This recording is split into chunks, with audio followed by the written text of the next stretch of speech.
to say a quick thank you to a few people. Just a quick thank you. Leela. Where's Leela? Leela May. Thank you so much. What a blooming Trojan you are. Thank you. Thank you, thank you. And I want to say thank you to all the other people that have come from a long way who are battling their own town councils. Colchester, I don't know if Thetford, Winchester, all these people, I can't remember who else, but loads of people. We need to keep this conversation going. Thank you. And challenge your town councils, challenge net zero, challenge your climate emergencies. Thank you, thank you, thank you. I've got a statement from a Christine Anderson. This went viral recently. She's a Euro MEP. She works for Alternative Germany. And this is what she said. Now, I have a lot more to come up. I've got this quote here, but obviously I'm not going to have the chance to say these, right? So, this is what she said, I'll quote, "I'm really imploring the people and all the peoples around the world, for God's sake, stop giving your democratically elected governments the benefit of the doubt. They are not deserving of that, they are not. Stop rationalising whatever your government is doing. Stop rationalising and coming up with some good intentions. They have no good intentions. Never, as I said before, never in the entire history of mankind, there has never been a political elite concerned about the well-being of regular people. And it isn't any different now. Why should it be? Stop giving them the benefit of the doubt. Because I can tell you, you cannot comply your way out of a tyranny. And this is worldwide. It is impossible. Trying to do so, you will only feed a gigantic alligator in the hopes of being eaten last. But guess what? Your turn will come. And then you will be the one swallowed. Do you have a question? I'm almost finished. Bear with us. I also have to ask the people, end your silence, speak up, for God's sake, stop complying, start rebelling. They're out to get you if you do not resist. This sort of relates to what was said, but here's a question. Why are governments, councils, are being referred to as de jure lawful organisations? They are privately owned. HM government is the trading name on USEC for Her Majesty's government, or His Majesty's government. Also for corporation. They're all corporations, they have no interest in public interest, there is no public, so why are they referring to as de jure public authorities? They're fraudulent, treasonous criminals, that's what they are. Yes. Yeah. I don't think that was a question. What is the question? What's the question? Why are governments being referred to as de jure authorities? They are answer that. That's not a question. All right. Okay. I think Ask I've something got an answer rational. to that. I can answer that question. It's because people don't know that fact. Ralph's got a mic. Sandy. Oh, That's what I Ralph's would got say. the mic. Okay.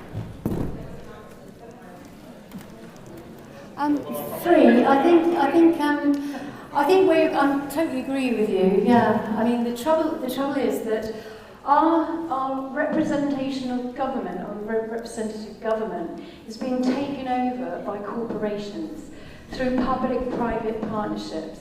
And no, this is it. We don't have any government at all. I mean, the thing is, it's the WEF and the United Nations running the show. People talk about the Tories and the Labour. This is all a fallacy. It's a unique government. That's all we have. One government. Because that's what they want. They want one government. Global governance.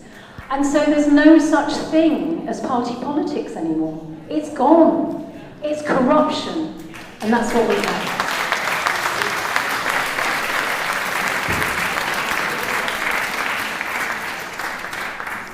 How many people here and how many people on the panel are aware that geoengineering has been going on for decades?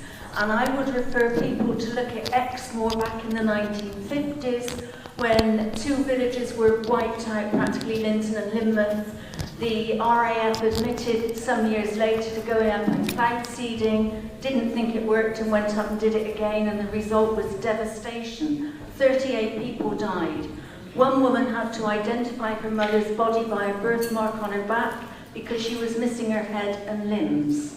So, you know, our skies have been manipulated for a long time, our weather has been changed for a long time. So what evidence have we got that that is still going on now, and what can we do about it? As an airline captain for 40 years, I can tell you that's not happening in the commercial world. It simply doesn't. Aircraft have been contrailing for the last 50, 70 years, ever since the Second World War, when they could get up above 25,000 feet. That is a little bit of a fallacy. There is the policy of cloud seeding, which they use in China, but it's not being used here. So I think that is a little bit of an exaggeration. Would you like to add anything?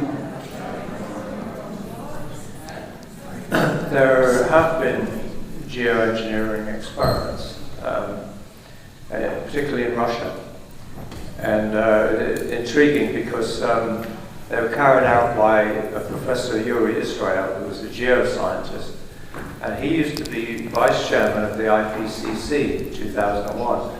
And he was interviewed as the vice chairman by the media and said, and what do you make of all this, you know, the climate crisis and so on, what's your take in Russia? And he said, well, actually, all our scientists in the academy think that it's just a natural cycle, and it's really hyped. He didn't believe in the whole carbon monster in 2001. In 2004, Putin signed the Kyoto Protocol, and Russia received vast billions of dollars of carbon credits. And so Yuri Israel was commissioned to cool the planet, and he flew aeroplanes and distributed barium sulfate into the stratosphere, which is what happens when you have a volcano. It takes a long time to come out, and it reflects the sun's rays. And that was published. It was published in the Russian Journal of Meteorology and Hydrology about 3 years later. That's the only published experiment, and basically they said it's not going to work. And our own government's commission on the issue came to the same conclusion. Their idea of geoengineering is to bury the carbon underground, somehow suck it out of the air. So in terms of academia and official government, there isn't.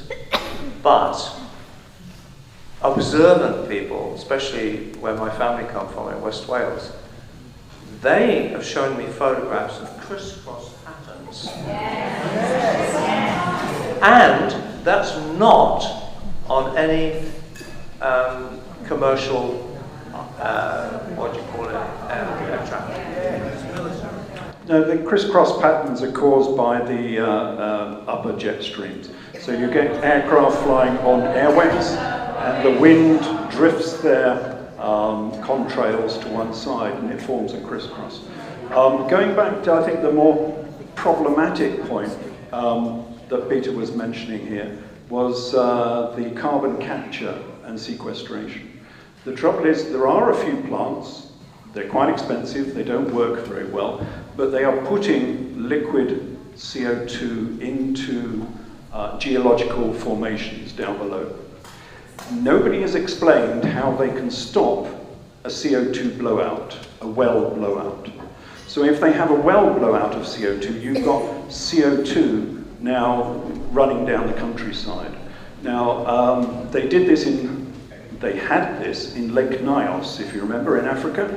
They had a CO2 blowout from a lake, and the CO2 ran down the valley, and it killed 2,000 people. Nobody has explained how these carbon capture projects can prevent a CO2 well blowout.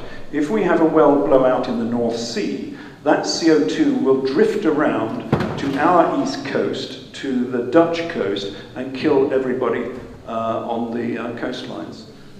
That's not being addressed. Yeah, just to add a little note about. Okay, I wanted to make a comment on the last one, really. You dismissed chemtrails really at a stroke. And I see those chemtrails all the time. I never saw those chemtrails as a child. They are not the same as contrails. And the other thing I wanted to say was, I remember hearing on Radio 4 about Lynmouth and King's Lynn and the cloud seeding of the rain, and it was Lynmouth, where the mountain fell down on the children, on the school. I'm sorry. Yeah, with the contrailing, since you asked that. King's Lynn. Yeah, I can't answer too many questions. Okay. With the contrailing, as an airline captain, I have to know every nut and bolt on the aircraft. I can assure you that no civil aircraft has a separate tank for contrailing. It simply does not exist. Yeah, but we don't have a military anymore. We've got about 100 aircraft, and that's about it. Within the civil world, there is no such thing. There is contrailing, which is the CO2 and the water vapor that comes out the back of the engine. Now, that does have an effect on climate. It reduces temperatures during the day, and it increases temperatures at night. They proved that during COVID, when, of course, most of aviation was stuck on the ground. So it does have an effect on climate, but that's just the natural fuel being burned in the engines, nothing special. There's some questions down the back. Okay, I'd like to ask Peter, I'd like to ask you a question about your book. A couple of questions, actually. One is, you say in your book that the carbon dioxide lags behind the temperature 800 years. 800. You said, I've read it. The carbon dioxide lags the temperature by 800 years.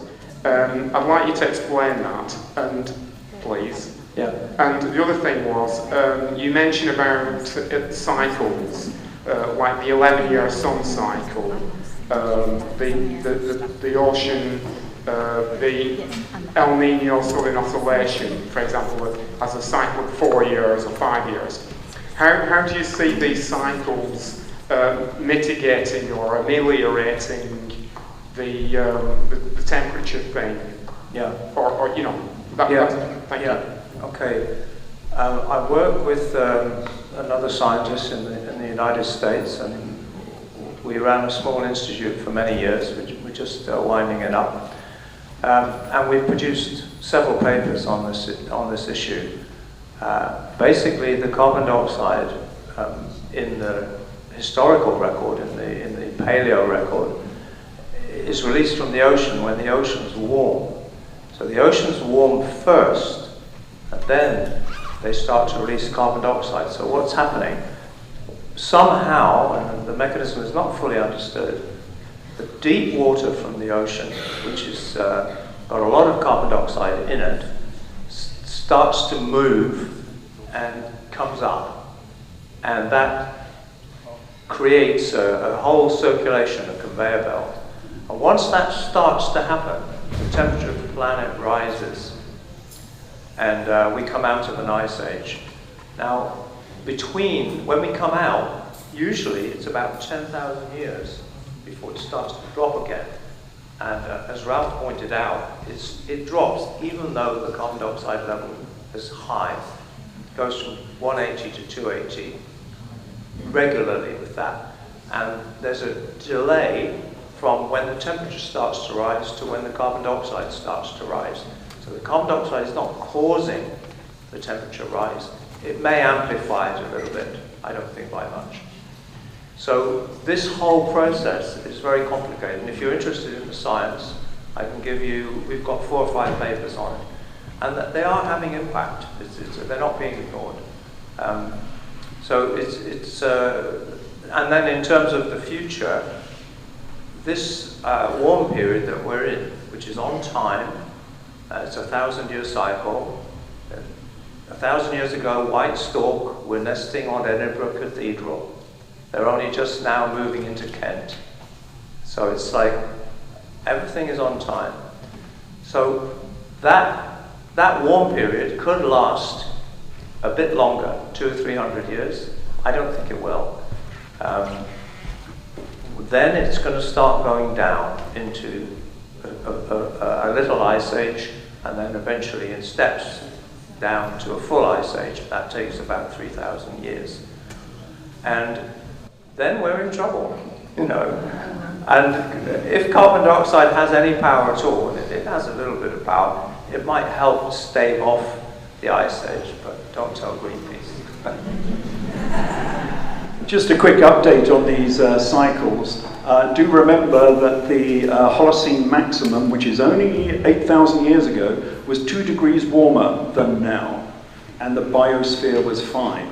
That was mainly caused by Earth's obliquity. Now we know it was 2 degrees warmer because if you look at the taiga forest in northern Russia, it was 200 kilometers further north than now, indicating that the world temperatures were much warmer in the past, and the biosphere was fine. These are cycles, as you've said. Yeah. Peter. On that, just a rider on that Holocene optimum 8,000 years ago, when Britain was just being populated, the Arctic sea ice melted completely every year for about 2,000 years. That whole hot, warm period. Polar bears were fine. It's not a tipping point, which somehow that's been blown up. So, yeah. Yeah, it was a question to Ralph Ellis.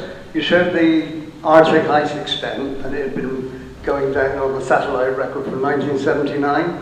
I noticed during lockdown, when there was no activity from mankind, it was 12.2 million kilometers, the Arctic ice extent. As of June, just finished, it was 660,000 kilometers greater.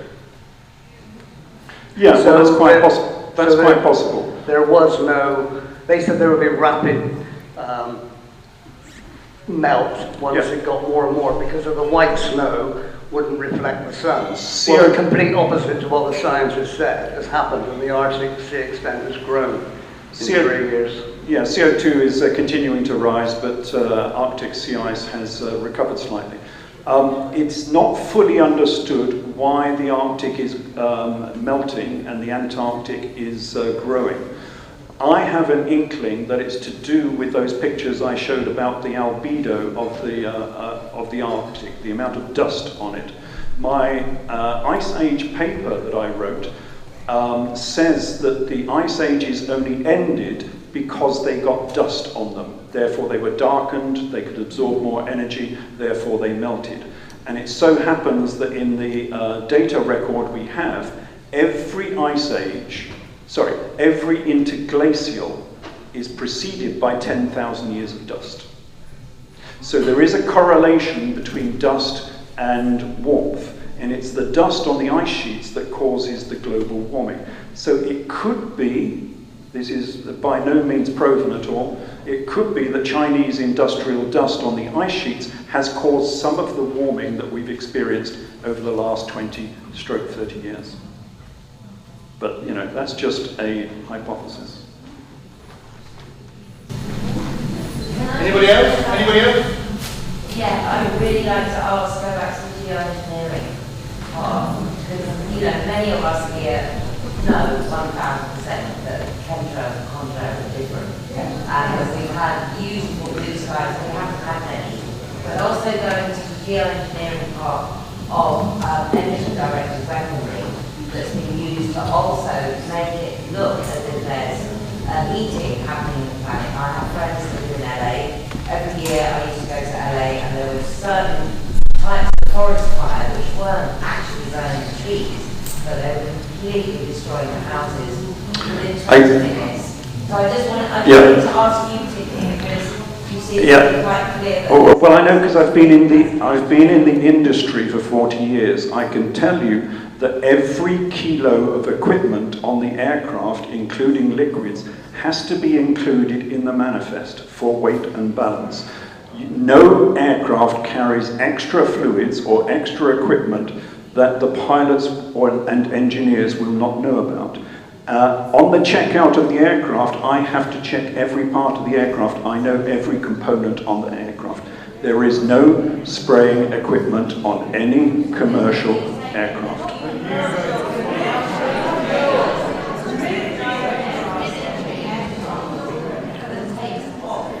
We're pilots, we're professionals.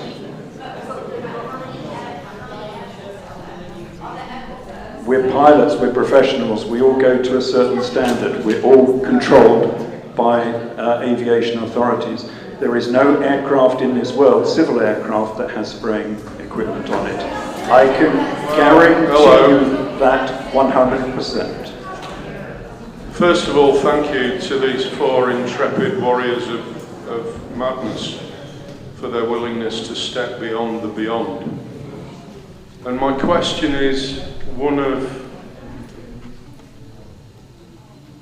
semantics, linguistics, and asking all those, but primarily these 4 remarkable examples of what learning looks like.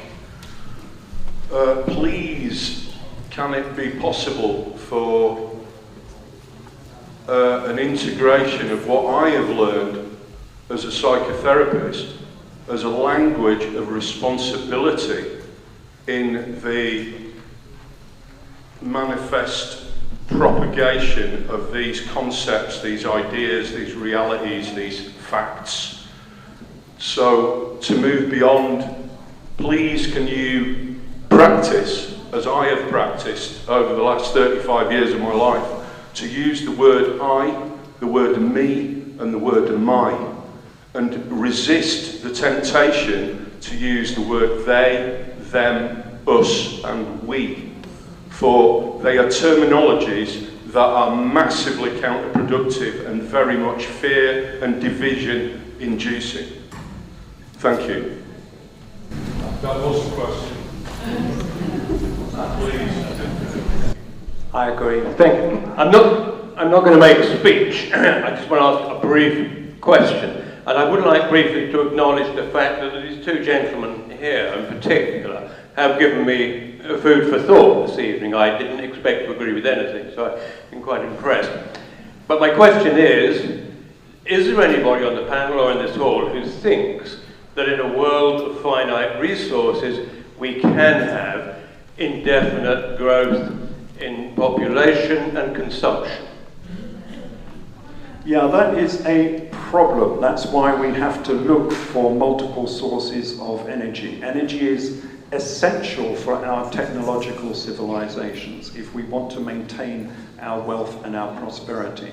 And so we have to keep looking for more and more viable energy in order to sustain our civilizations. We use an awful lot of energy. And intermittent renewables are not going to cut it. We're going to have something else. But I believe we can still... I hate this idea that we have to regress and go back to mud huts. I was brought up in an era of 2001: A Space Odyssey, when we were going to go to the planets and to the stars. I still want that vision. I'm with Elon Musk on this, that we must push forward. But in order to do so, we need lots of energy if we want to go out into the solar system. I think that is a bold, grand idea, and I see no reason that we should go back to mud huts. If I could add a rider to that, given that we're both highly educated, I totally disagree.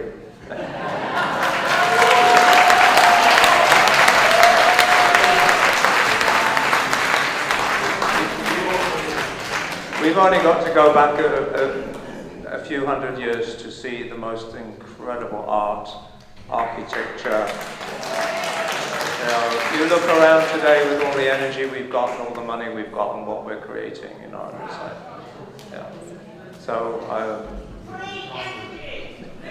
I wouldn't give this lot free energy, frankly. I think we're in for a bit of a decline and a cold time ahead, and we'll learn the lessons that Mother Nature gives us. Yeah, sorry.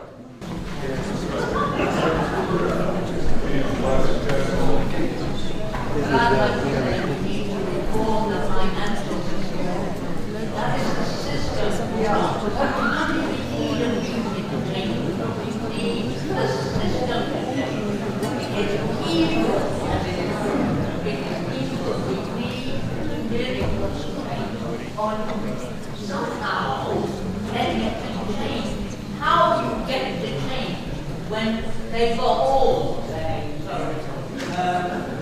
got all the guns and the weapons and the money and the power, how will we do that? I think we can only do it by looking at what we buy and how we spend our own money. Where we put our energy. We have got and we have got somehow before we will. I'm afraid that some people will always want power. Pigs will always become men, and it's very difficult to stop that. We have to curtail it. That's why we invented democracy, in order to curtail that, so we didn't get the tyrants. Oh, I know what you're saying, but the ideal of democracy, in order to prevent tyrants coming about. It's not perfect, but it's better than most systems. I don't know a better system. I don't know.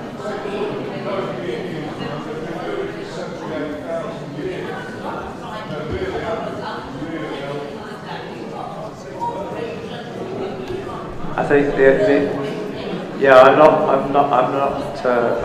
not with Ralph about Elon Musk. He can go to Mars. I don't mind that. But,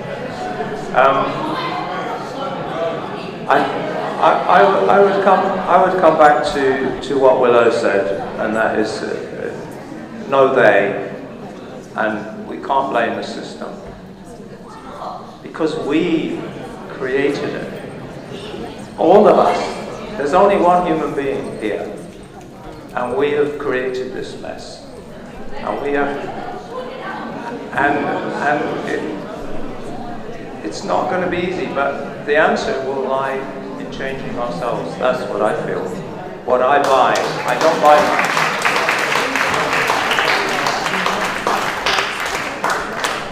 Hello, I've got a question for Ian. I live about 50 yards away from a Tesco store, which is a Wi-Fi hotspot, and they've just added some EV pods, and it's facing my bedroom window. I've started to suffer with palpitations and all sorts of other nausea and all sorts of things. Do I need to move? Probably. The most important thing you can do is record what happens to you in your health. So when it started, if you can go and see a doctor, if you're still with a doctor or somebody that can say what your health was earlier, and when the change happens, and what happens at different times as you go along. That's good because it's giving you evidence. There are one or two that have been taken down. It's not as easy as objecting to them in the first place, hence the mention of Pentrehydra earlier. But it is possible. Have you got a light, an LED outside your window? There's a load of them all the way around the Tesco car park. Because they're very shining into my bedroom. Actually. Yeah, and they're very harmful as well. I know. They use a particular. What about the EV pods? Are they relevant? The what? The EV electric pods for cars. Oh, the cars. Points? Yeah, no, they're all. It all adds up. I mean, that's the thing. If you can do something like, you could try getting a canopy for your bed. You know, from one of the companies that sell that sort of thing. That could help. You can also try earthing. There are companies that do that. Grandology is one I use. And those are the things. But ultimately, Professor Bell Palmer is a professor in Paris University, done a lot of work on this sort of thing. And he offers some remedies, but as he himself says, it's not a cure. There's no cure for radiation sickness other than getting away from it. So at the end of, ultimately, we have to get rid of it all. We need, the only thing we want zero in this world is Wi-Fi. Yeah.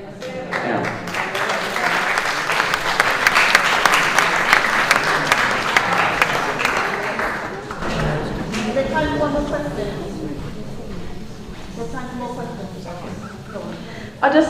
make a suggestion regarding energy use, and I heard somebody mention Tesla, and that made me think also about, obviously Tesla towers, atmospheric electricity, but also like John Searle used to live around here, and he died at age 90 or something like that, and he had a free energy device using magnets. So I'm sure that these technologies do exist, and we don't need any of this nuclear power, or, you know, a lot of these things we've been talking about.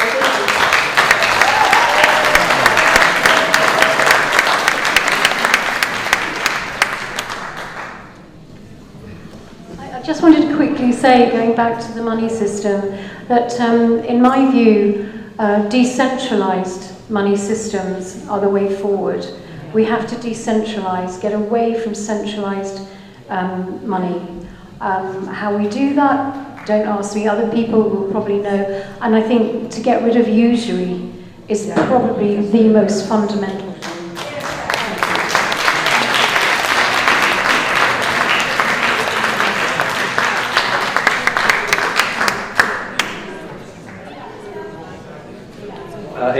Usury, interest, yeah. Usury, yeah, interest. That's what kills people, you know. That's what kills economies, it kills everything.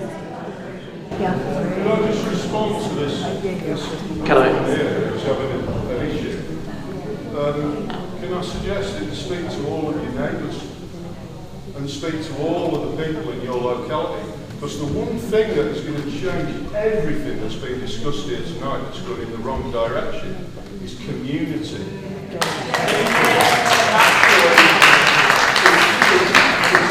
Beings actually looking each other in the eye and saying hello. My name's Willow. I don't know what your name is, but I'm really glad to see you tonight. And I hope you find a solution. But it's like human beings were the creators of all of these problems, like Peter said. And the answer, permaculture 101, the solution to any problem sits within the problem itself. And as this amazing woman who's done her reading pointed out, humans, we are the enemy. There's no two ways about it. But excuse me, quit having ideas and listen for a moment. Please. You know, we, us, the human race, created all of it, please. Created all of these scenarios. The human race quite possibly have the solutions, but only if we can collaborate and cooperate and listen to one another. I think we have two eyes, we have two nostrils, we only have one mouth. Maybe we need to listen more, look more, and remember more. You're right. I think you're right. Yeah. Okay, we have another question here. Thank you. Thank you, Willow. Hi, Ian. Question to Ian, please. Two things. Very quickly, those I read about these lamps going with street lamps. Do I need to be concerned about these LED street lamps? Yeah, they are dangerous for several different reasons. One is the particular wavelength they use, which is more blue light, and they're usually coming on at night when you want to sleep. And our system can confuse the radiation of those frequencies with daylight. They're not that far away, and so you don't create the melatonin that we use for healing overnight. So that's one problem. You can, I've certainly seen in Wolverhampton, some people have asked for a shield to be put. It's not 100% solution. But that definitely is one of the things. They're also, my understanding is they don't have, what's the word, not filters, like domestic ones have phosphorus, I can't remember what the word is now, sorry, it's gone out. Diffuser, that's the word, thank you very much, whoever said that. Yeah, a diffuser on them, and the street lights often don't. They are very bright, And if you look on the top, some of them actually do have an aerial on top. Not all of them. Some of them, it's just a timer. And once we get the smart city in, they will dim as you walk past them at night, and then come up again. Or they'll dim as you've gone past, and they'll brighten up as you walk underneath it. Because you probably notice they don't spread out like the old street lights used to. They're much more focused down. And I've been asked quite a few times whether they can damage plants as well. And I've certainly seen where it looks very much as if it's done by the LED and not by a mast nearby, because we can't see a mast nearby. So that's another possibility.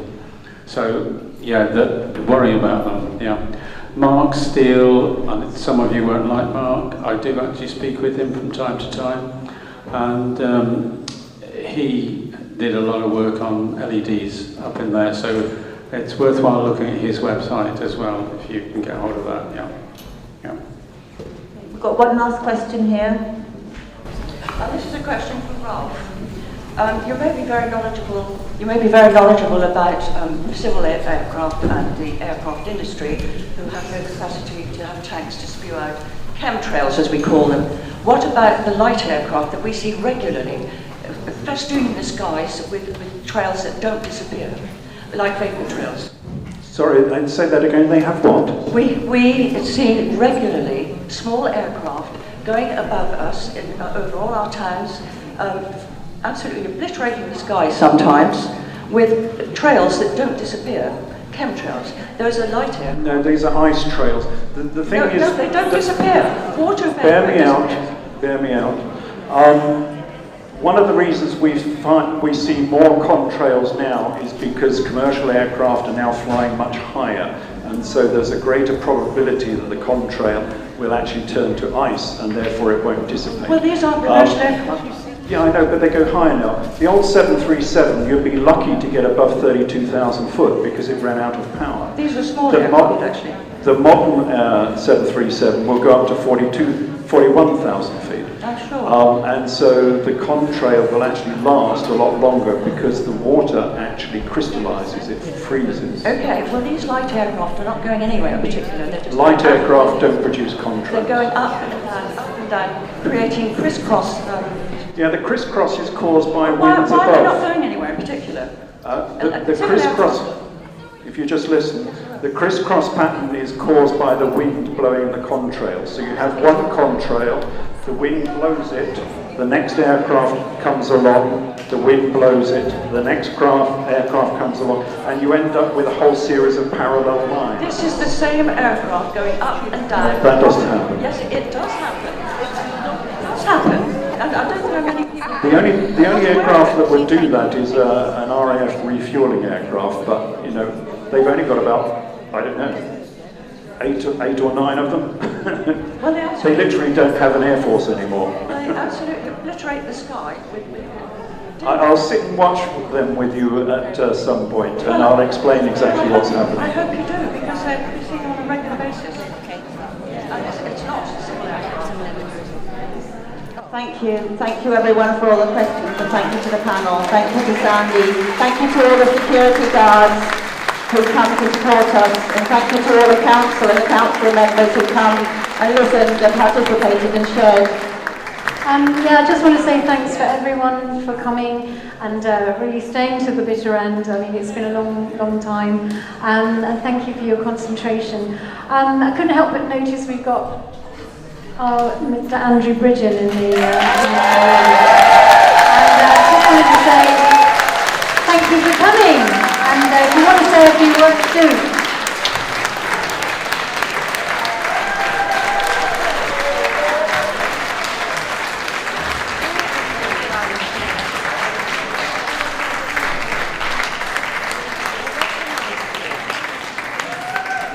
I must admit, I thought I got away with that one. I think somebody asked a question about Christine Anderson, one of the early questions. Well, I have a confession to make. I was drinking beer with her till 1:30 on Wednesday morning in the beer factory on Plaster, Luxembourg, and I did get a a standing ovation in the European Parliament, which wasn't on my bucket list.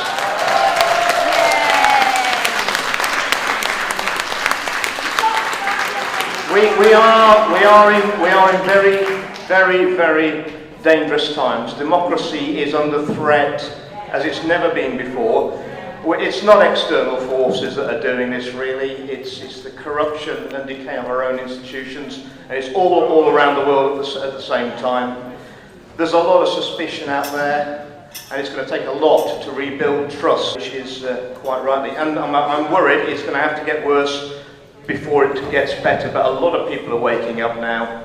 And what I'll leave you with for tonight is that no is a very small word, but if enough people say it, it's a very big meaning. Thank you very much.